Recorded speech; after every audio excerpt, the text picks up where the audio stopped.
जय श्री गणेश दोस्तों। हमारी आज की कहानी का नाम है वचन। कहानी अच्छी लगे तो प्लीज चैनल को सब्सक्राइब कर लीजिएगा।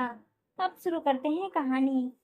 बेटा, हमारे पास इस घर के अलावा और है क्या? अगर ये तुम्हें दे देंगे तो हम दोनों कहाँ जाएंगे? हमने सोचा था तुम बड़े हो जाओगे, कमाने लगोगे, तो हमें दाल रोटी की चिंता नहीं होगी। पर तुम तो हमें सड़क पर लाने की व्यवस्था कर रहे हो। नरेश बाबू अपने बेटे विभास से फोन पर कह रहे थे। विभास बोला, पापा, मैं कौन सा आपको उस घर से निकालने की बात कर रहा हूँ। वो घर मेरे नाम हो जाएगा तो उस घर के नाम पर मैं कुछ लोन भी ले सकता हूँ। और आपके पास तो दो घर हैं।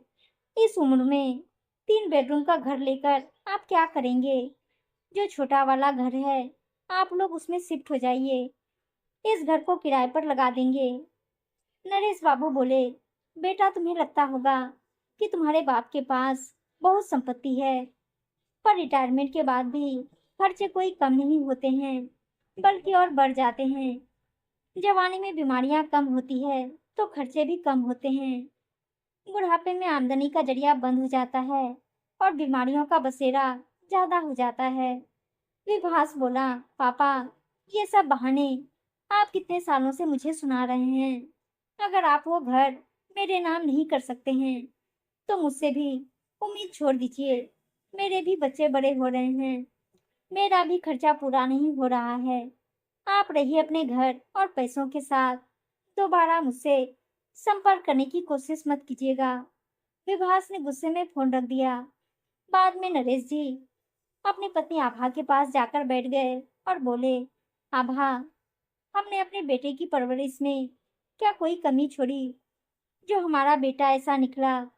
हमने एक बेटा रखा ताकि उसके प्यार दुलार में कभी कोई कमी ना रहे, और आज वो ऐसा सिला दे रहा। आभा जी बोली, आप हिम्मत हार जाएंगे तो मैं क्या करूंगी? आप हार मत मानो। जब तक हम दोनों साथ हैं, हर मुश्किल को हम पार कर लेंगे। आप किसी बात की चिंता ना कीजिए।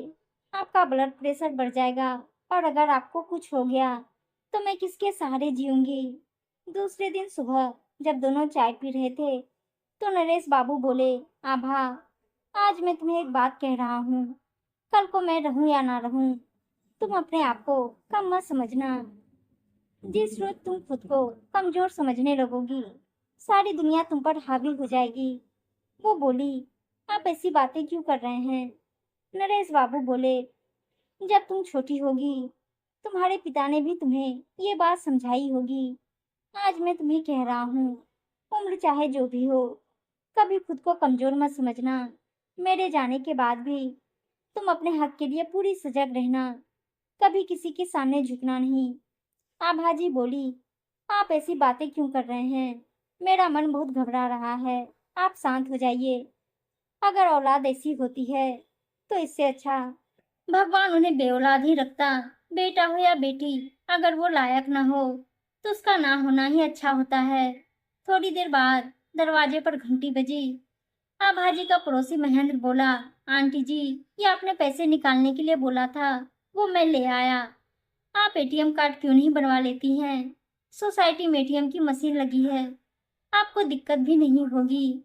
ऐसे तो मैं हूँ, जब भी कोई परेशानी हो आप मुझे बताइएगा। महेंद्र बैंक में काम करते थे।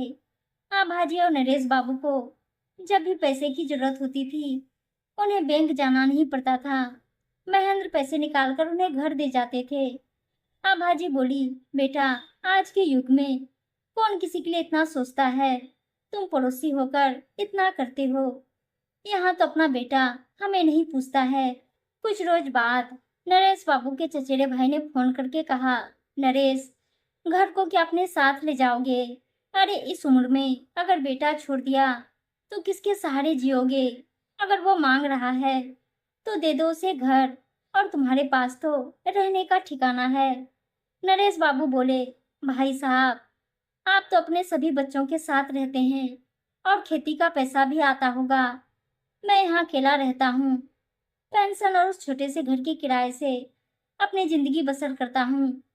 कल को अगर मुझे कुछ हो गया तो आभा किसके सहारे जिएगी?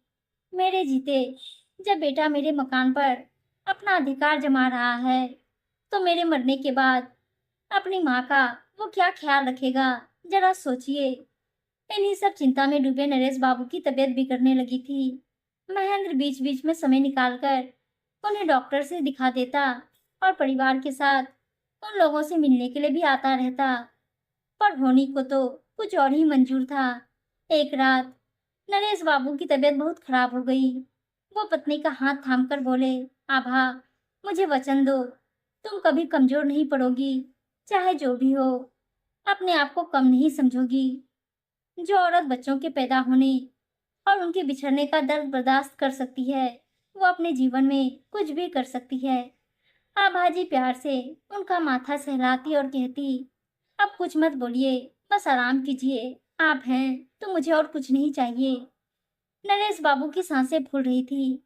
वो बस यही कहते, मुझे वचन दो, मैं रहूं या ना रहूं, तुम कभी कमजोर नहीं पड़ोगी।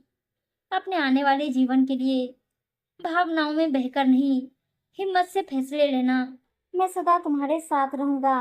इतना कहकर नरेश बाबू ने आंखें बंद कर ली। आभा जी की आंखों में आंसू रुक ही नहीं रहे थे। वो बार बार कहती, आप किसके सहारे मुझे छोड़ गए। मैं इतनी भी मजबूत नहीं कि इस कठोर दुनिया में आपके बिना रह सकूं। पर जो मैंने आपको वचन दिया है, उसे मैं निभाऊंगी। एक उम्र में साथी के बिछड़ने का गम क्या होता है, वह दर्द में डूबी एक पत्नी या पति ही बता सकता है। जब बच्चों का साथ नहीं मिलता है, तो एक औरत के लिए उसके पति का सहारा ही सब कुछ होता है। पति जाने से पहले अपनी संपत्ति सहारे के रूप में पत्नी को दे जाता है, जो किसी बैसाखी से कम नहीं होता है। पिता की मृत्यु की खबर सुनकर विभास आया, पर जब क्रियाक्रम समाप्त हुआ, तो फिर वो अपना पुराना राग गाने लगा। माँ ने बड़ी दृढ़ता के साथ कहा, तुम्हारे पिता गए हैं, इसका मतलब ये नहीं कि मैं कमजोर पड़ गई हूँ। मुझे कम समझने की भूल मत करना। जिसने अपने पिता की भावनाओं की कदर नहीं की, वो माँ के दर्द को क्या समझेगा। बेटा, तुम मेरी चिंता मत करना।